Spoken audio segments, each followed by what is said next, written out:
Well, the work of a transportation commissioner isn't just about stop signs and traffic signals. It involves the design of cities and the design of city streets. Streets are some of the most valuable resource that a city has, and yet it's an asset that's largely hidden in plain sight. And the lesson from New York over the past 6 years is that you can update this asset. You can remake your streets quickly, inexpensively. It can provide immediate benefits, and it can be quite popular. You just need to look at them a little differently. This is important because we live in an urban age. For the first time in history, most people live in cities, and the UN estimates that over the next 40 years, the population is going to double on the planet. So the design of cities is a key issue for our future. Mayor Bloomberg recognized this when he launched Plan YC in 2007. The plan recognized that cities are in a global marketplace, and that if we're going to continue to grow and thrive and to attract the million more people that are expected to move here, we need to focus on the quality of life and the efficiency of our infrastructure. For many cities, our streets have been in a kind of suspended animation for generations. This is a picture of Times Square in the 50s. And, despite all of the technological innovation, cultural changes, political changes, this is Times Square in 2008. Not much has changed in those 50 years. So we worked hard to refocus our agenda, to maximize efficient mobility, providing more room for buses, more room for bikes, more room for people to enjoy the city, and to make our streets as safe as they can be for everybody that uses them. We set out a clear action plan with goals and benchmarks. Having goals is important because if you want to change and steer the ship of a big city in a new direction, you need to know where you're going and why. The design of a street can tell you everything about what's expected on it. In this case, it's expected that you shelter in place. The design of the street is really to maximize the movement of cars, moving as quickly as possible from point A to point B, and it misses all the other ways that a street is used. When we started out, we did some early surveys about how our streets were used, and we found that New York City was largely a city without seats. Pictures like this, people perched on a fire hydrant, not the mark of a world-class city.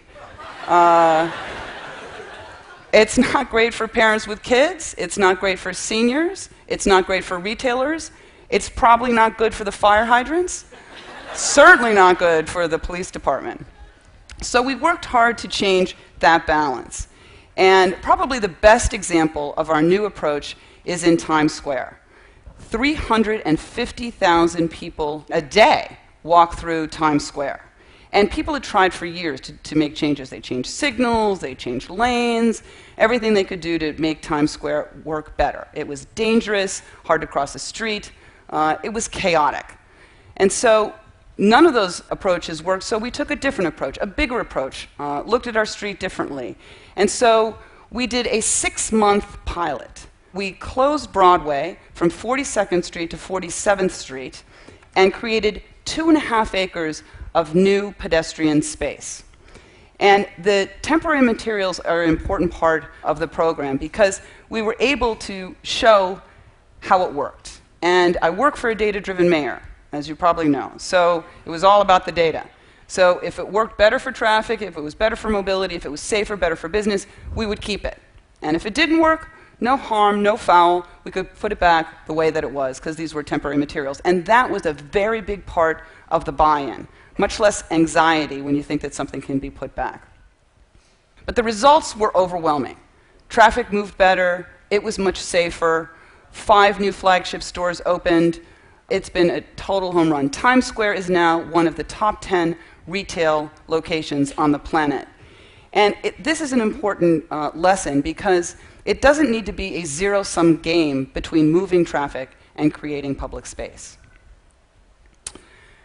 Every project has its surprises. And one of the big surprises with Times Square was how quickly people flocked to the space. You know, we put out the orange barrels, and people just materialized immediately into the street. It was like a Star Trek episode, you know? They weren't there before, and then zzz, all the people arrived. You know, where they'd been, I don't know, but they were there. And this actually posed an immediate challenge for us, because the street furniture had not yet arrived. So we went to a hardware store and bought hundreds of lawn chairs. And we put those lawn chairs out on the street. And the lawn chairs became the talk of the town. It wasn't about that we'd closed Broadway to cars. It was about those lawn chairs. What did you think about the lawn chairs? You like the color of the lawn chairs. So, you know, if you've got a big controversial project, think about lawn chairs. This is the final design for Times Square, and it will create a level surface, sidewalk to sidewalk, beautiful pavers that have studs in them to reflect the light from the billboards, creating a great new energy on the street. And we think it's going to really create a great place, a new crossroads of the world that is worthy of its name. And we will be cutting the ribbon on this, the first phase, this December.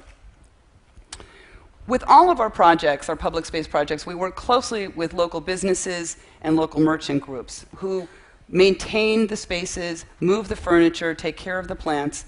This is in front of Macy's, and they were a big supporter of this new approach because they understood that more people on foot is better for business. And we've done these projects all across the city in all kinds of neighborhoods. This is in Bed-Stuy, Brooklyn, and you can see the short leg that was there used for cars that not really needed.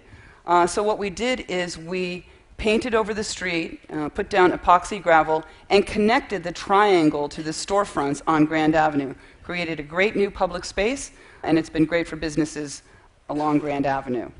We did the same thing in Dumbo in Brooklyn, and this was one of our first projects that we did. And we took an underutilized, pretty dingy-looking parking lot and used some paint and planters to transform it over a weekend. And in the 3 years since we've implemented the project, retail sales have increased 172%. And that's twice that of adjacent areas in the same neighborhood. We've moved very, very quickly with paint and temporary materials. You know, instead of waiting through years of planning studies and computer models to get something done, we've done it with paint and temporary materials. And the proof is not in a computer model, it is in the real world performance of the street. You know, you can have fun with paint. All told, we've created over 50 pedestrian plazas in all 5 boroughs across the city. We've repurposed 26 acres of active car lanes and turned them into new pedestrian space. I think one of the successes is in its emulation. You know, you're seeing this kind of approach since we painted Times Square. You see this approach in Boston, in Chicago, in San Francisco, in Mexico City, Buenos Aires, you name it. This is actually in Los Angeles, and they actually copied even the green dots that we had on the streets. But I can't underscore enough how much more quickly this enables you to move over traditional construction methods. We also brought this quick-acting approach to our cycling program, and in 6 years, turned cycling into a real transportation option in New York. I think it's fair to say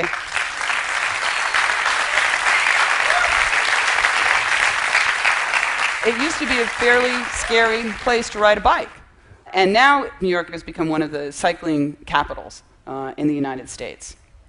And we moved quickly to create an interconnected network of lanes. You can see the map in 2007. This is how it looked in 2013 after we built out 350 miles of on-street bike lanes. I love this because it looks so easy. You just, click it and they're there. We also brought new designs to the street. We created the first parking-protected bike lane in the United States.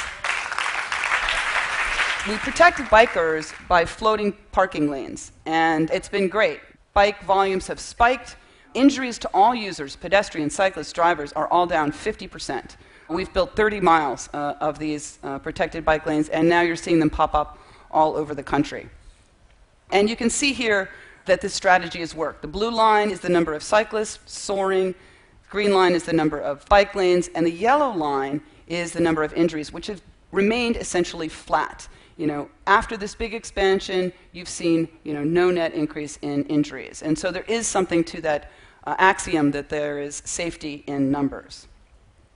Not everybody liked the new bike lanes, and there was a lawsuit and somewhat of a media frenzy a couple of years ago. One Brooklyn paper called this bike lane that we have on Prospect Park West the most contested piece of land outside of the Gaza Strip.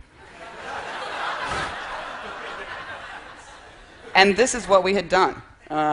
So if you dig below the headlines, though, you'll see that the people were far ahead of the press, far ahead of the politicians. In fact, I think most politicians would be happy to have those kind of poll numbers. 64% of New Yorkers support these bike lanes.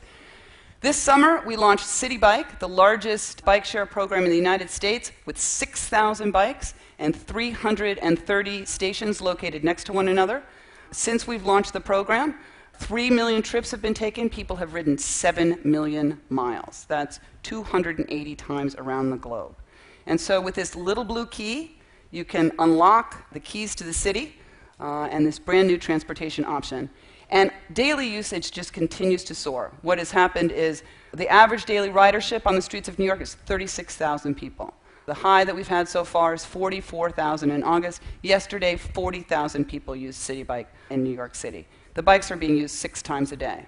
And I think you also see it in the kind of riders that are on the streets. In the past, it looked like the guy on the left, ninja-clad bike messenger. And today, cyclists look, like New York City looks. It's diverse, young, old, black, white, women, kids, all getting on a bike. It's an affordable, safe, convenient way to get around, quite radical. We've also brought this approach to our buses. And, New York City has the largest bus fleet in North America, the slowest bus speeds. As everybody knows, you can walk across town faster than you can take the bus. And so we've focused on the most congested areas of New York City, built out 6 bus rapid transit lines, 57 miles of new speedy bus lanes. You pay at a kiosk before you get on the bus. We've got dedicated lanes that keep cars out because they get ticketed by a camera if they use that lane, and it's been a huge success. I think one of my very favorite moments as Transportation Commissioner was the day that we launched City Bike, and I was riding City Bike up First Avenue in my protected bike lane, and I looked over and I saw pedestrians standing safely on the pedestrian islands, and the traffic was flowing, birds were singing, the buses were speeding up their dedicated lanes. It was just fantastic. And this is how it looked 6 years ago. And so I think that the lesson that we have from New York is that it's possible to change your streets quickly. It's not expensive. It can provide immediate benefits, and it can be quite popular. You just need to reimagine your streets. They're hidden in plain sight. Thank you.